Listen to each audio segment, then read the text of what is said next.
رسول اللہ صلی اللہ علیہ وآلہ وسلم سب لوگوں سے زیادہ جواد سخی تھے، اور رمضان میں دوسرے اوقات کے مقابلے میں جب جبرائیل علیہ السلام آپ صلی اللہ علیہ وآلہ وسلم سے ملتے بہت ہی زیادہ جود و کرم فرماتے۔ جبرائیل علیہ السلام رمضان کی ہر رات میں آپ صلی اللہ علیہ وآلہ وسلم سے ملاقات کرتے اور آپ کے ساتھ قرآن کا دورہ کرتے۔ غرض حضرت صلی اللہ علیہ وآلہ وسلم لوگوں کو بھلائی پہنچانے میں بارش لانے والی ہوا سے بھی زیادہ جود و کرم فرمایا کرتے تھے۔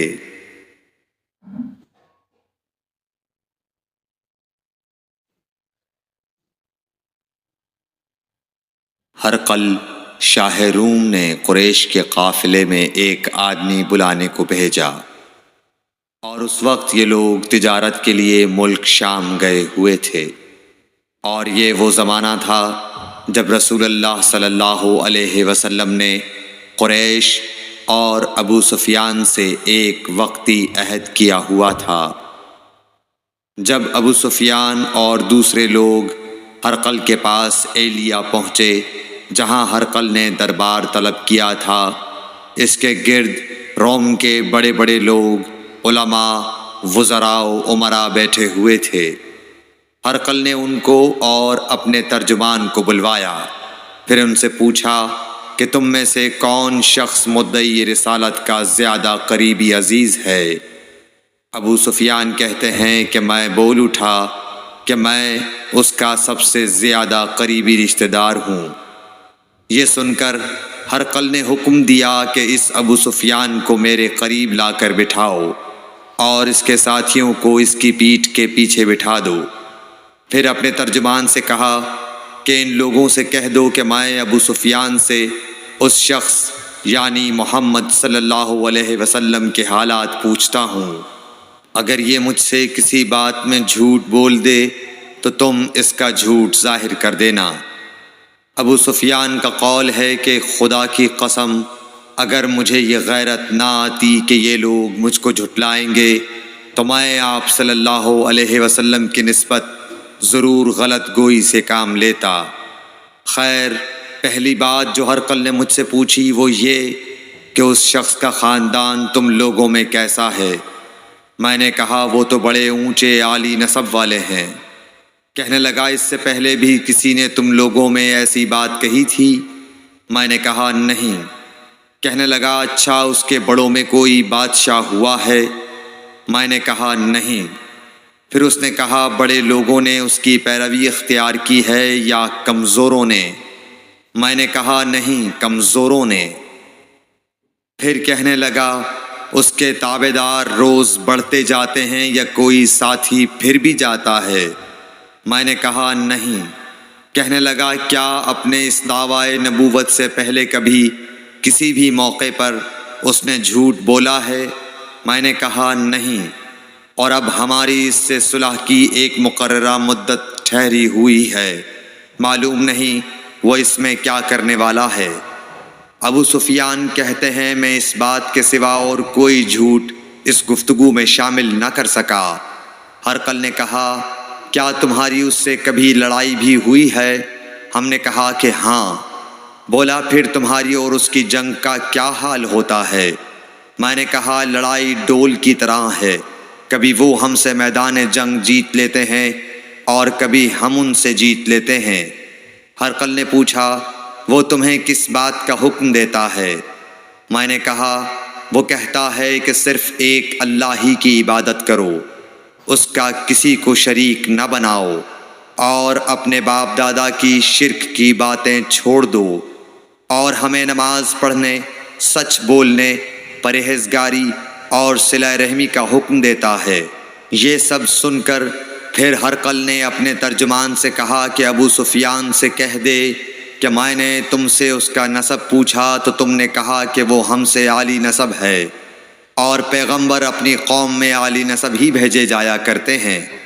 میں نے تم سے پوچھا کہ دعویٰ نبوت کی یہ بات تمہارے اندر اس سے پہلے کسی اور نے بھی کہی تھی؟ تو تم نے جواب دیا کہ نہیں۔ تب میں نے اپنے دل میں کہا کہ اگر یہ بات اس سے پہلے کسی اور نے کہی ہوتی تو میں سمجھتا کہ اس شخص نے بھی اسی بات کی تقلید کی ہے جو پہلے کہی جا چکی ہے۔ میں نے تم سے پوچھا کہ اس کے بڑوں میں کوئی بادشاہ بھی گزرا ہے تو تم نے کہا کہ نہیں۔ تو میں نے دل میں کہا کہ ان کے بزرگوں میں سے کوئی بادشاہ ہوا ہوگا تو کہہ دوں گا کہ وہ شخص اس بہانے اپنے آباء و اجداد کی بادشاہت اور ان کا ملک دوبارہ حاصل کرنا چاہتا ہے۔ اور میں نے تم سے پوچھا کہ اس بات کے کہنے یعنی پیغمبری کا دعویٰ کرنے سے پہلے تم نے کبھی اس کو دروغ گوئی کا الزام لگایا ہے؟ تم نے کہا کہ نہیں۔ تو میں نے سمجھ لیا کہ جو شخص آدمیوں کے ساتھ دروغ گوئی سے بچے وہ اللہ کے بارے میں کیسے جھوٹی بات کہہ سکتا ہے۔ اور میں نے تم سے پوچھا کہ بڑے لوگ اس کے پیرو ہوتے ہیں یا کمزور آدمی؟ تم نے کہا کمزوروں نے اس کی اتباع کی ہے۔ تو دراصل یہی لوگ پیغمبروں کے متبعین ہوتے ہیں۔ اور میں نے تم سے پوچھا کہ اس کے ساتھی بڑھ رہے ہیں یا کم ہو رہے ہیں؟ تم نے کہا کہ وہ بڑھ رہے ہیں، اور ایمان کی کیفیت یہی ہوتی ہے حتیٰ کہ وہ کامل ہو جاتا ہے۔ اور میں نے تم سے پوچھا کہ آیا کوئی شخص اس کے دین سے ناخوش ہو کر مرتد بھی ہو جاتا ہے؟ تم نے کہا نہیں۔ تو ایمان کی خاصیت بھی یہی ہے، جن کے دلوں میں اس کی مسرت رچ بس جائے وہ اس سے لوٹا نہیں کرتے۔ اور میں نے تم سے پوچھا کہ آیا وہ کبھی عہد شکنی کرتے ہیں؟ تم نے کہا نہیں۔ پیغمبروں کا یہی حال ہوتا ہے، وہ عہد کی خلاف ورزی نہیں کرتے۔ اور میں نے تم سے کہا کہ وہ تم سے کس چیز کے لیے کہتے ہیں؟ تم نے کہا کہ وہ ہمیں حکم دیتے ہیں کہ اللہ کی عبادت کرو، اس کے ساتھ کسی کو شریک نہ ٹھہراؤ، اور تمہیں بتوں کی پرستش سے روکتے ہیں، سچ بولنے اور پرہیزگاری کا حکم دیتے ہیں۔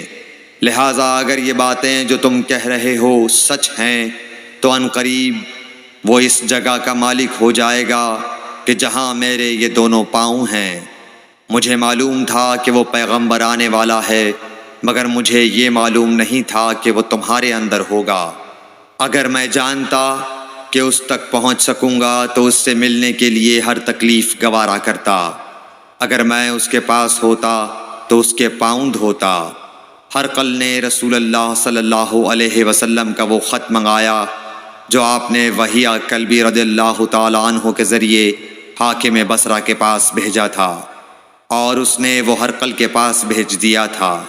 پھر اس کو پڑھا تو اس میں لکھا تھا، اللہ کے نام کے ساتھ جو نہایت مہربان اور رحم والا ہے۔ اللہ کے بندے اور اس کے پیغمبر محمد صلی اللہ علیہ وسلم کی طرف سے یہ خط ہے شاہ روم کے لیے۔ اس شخص پر سلام ہو جو ہدایت کی پیروی کرے۔ اس کے بعد میں آپ کے سامنے دعوت اسلام پیش کرتا ہوں۔ اگر آپ اسلام لے آئیں گے تو دین و دنیا میں سلامتی نصیب ہوگی، اللہ آپ کو دوہرا ثواب دے گا، اور اگر آپ میری دعوت سے روگردانی کریں گے تو آپ کی رعایا کا گناہ بھی آپ ہی پر ہوگا۔ اور اے اہل کتاب، ایک ایسی بات پر آ جاؤ جو ہمارے اور تمہارے درمیان یکساں ہے، وہ یہ کہ ہم اللہ کے سوا کسی کی عبادت نہ کریں اور کسی کو اس کا شریک نہ ٹھہرائیں، اور نہ ہم میں سے کوئی کسی کو خدا کے سوا اپنا رب بنائے۔ پھر اگر وہ اہل کتاب اس کتاب سے منہ پھیر لیں تو مسلمانوں، تم ان سے کہہ دو کہ تم مانو یا نہ مانو، ہم ایک خدا کے اطاعت گزار ہیں۔ ابو سفیان کہتے ہیں، جب ہرقل نے جو کچھ کہنا تھا کہہ دیا اور خط پڑھ کر فارغ ہوا تو اس کے ارد گرد بہت شور و غوغا ہوا، بہت سی آوازیں اٹھیں اور ہمیں باہر نکال دیا گیا۔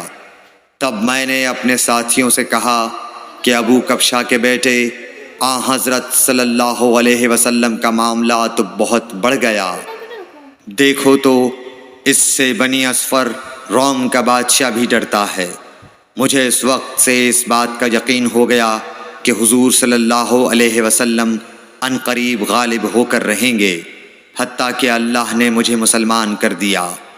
راوی کا بیان ہے، کہ ابن ناطور ایلیا کا حاکم ہرقل کا مصاحب اور شام کے نصارہ کا لاٹ پادری بیان کرتا تھا کہ ہرقل جب ایلیا آیا ایک دن صبح کو پریشان اٹھا تو اس کے درباریوں نے دریافت کیا کہ آج ہم آپ کی حالت بدلی ہوئی پاتے ہیں، کیا وجہ ہے؟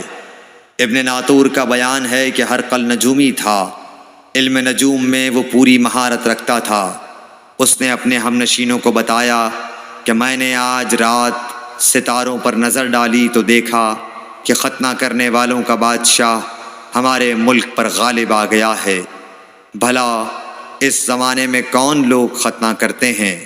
انہوں نے کہا کہ یہود کے سوا کوئی ختنہ نہیں کرتا، سو ان کی وجہ سے پریشان نہ ہوں۔